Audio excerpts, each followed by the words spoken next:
అందరికీ నమస్కారం. వాగ్దేవి సరస్వతి ఛానల్ మర్యాద రామన్న కథలకి స్వాగతం. నేను విశాలక్ష్మి శిష్ట. ఈరోజు అతి పెద్ద అప్పు పత్రం అనే కథని గురించి తెలుసుకుందాం. ఆ వేళ మర్యాద రామన్న న్యాయసభలో ఉండగా ఇద్దరు మనుషులు తగవు తీర్చమని వచ్చారు. విషయం చెప్పండి అన్నాడు రామన్న వారిద్దరిలోనూ ఒకరి వైపు చూస్తూ.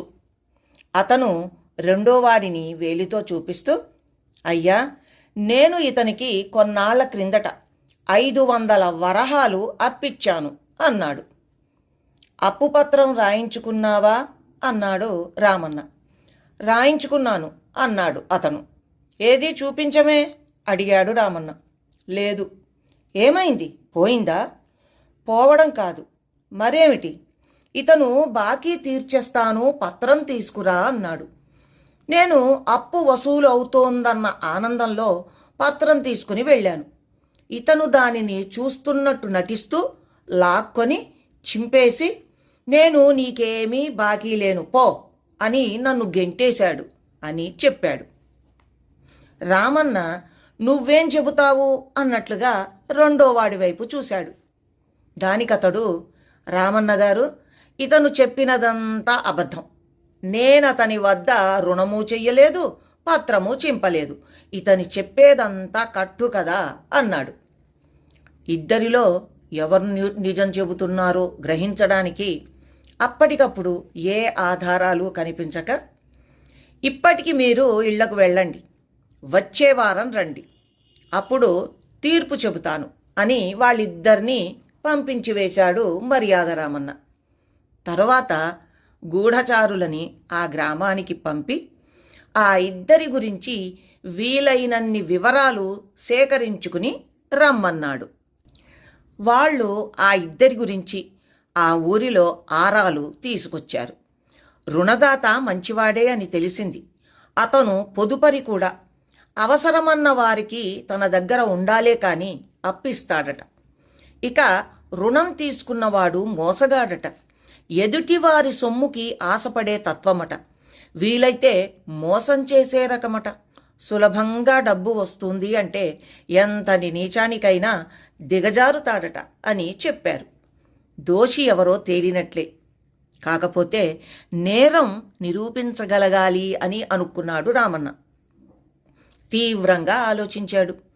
అతనికి ఒక ఉపాయం స్ఫురించింది.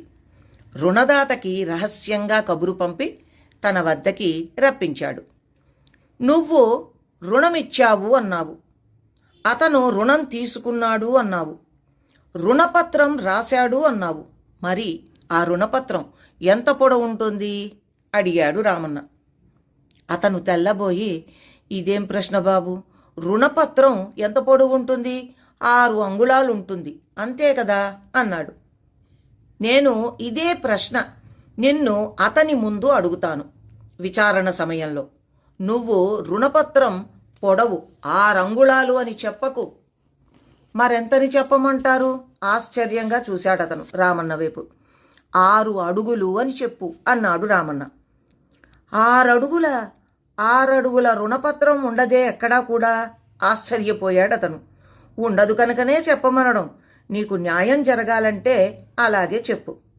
సరే అన్నాడతను సెలవు తీసుకుంటూ. తీర్పు రోజు వచ్చింది.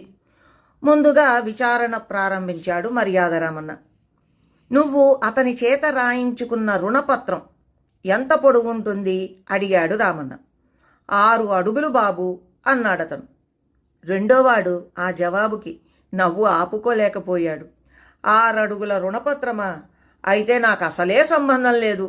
నేను చింపింది 6 అంగుళాల రుణపత్రం మాత్రమే. ఆ 6 అడుగుల రుణపత్రం గురించి నాకేమీ తెలియదు అన్నాడు. వెంటనే మర్యాద రామన్న నవ్వాడు. అయితే 6 అంగుళాల రుణపత్రం ప్రకారం ముందు అప్పు తీర్చేయి. 6 అడుగుల రుణపత్రం గురించి తర్వాత చూద్దాం అన్నాడు. అప్పటికి గాని మోసగాడికి తన పొరపాటు, తొందరపాటు తెలిసి రాలేదు. కానీ చెయ్యగలిగేదేముంది? తన నోటితోనే పత్రం చింపాను అని ఒప్పేసుకున్నాడుగా. గత్యంతరం లేక బాకీ చెల్లించి దుఃఖిస్తూ అతను అక్కడి నుంచి నిష్క్రమించాడు. రుణదాత రామన్నకి కృతజ్ఞతలు తెలుపుకున్నాడు. సభలోని ప్రజలు మర్యాద రామన్న తెలివితేటలని మరోమారు అభినందించారు.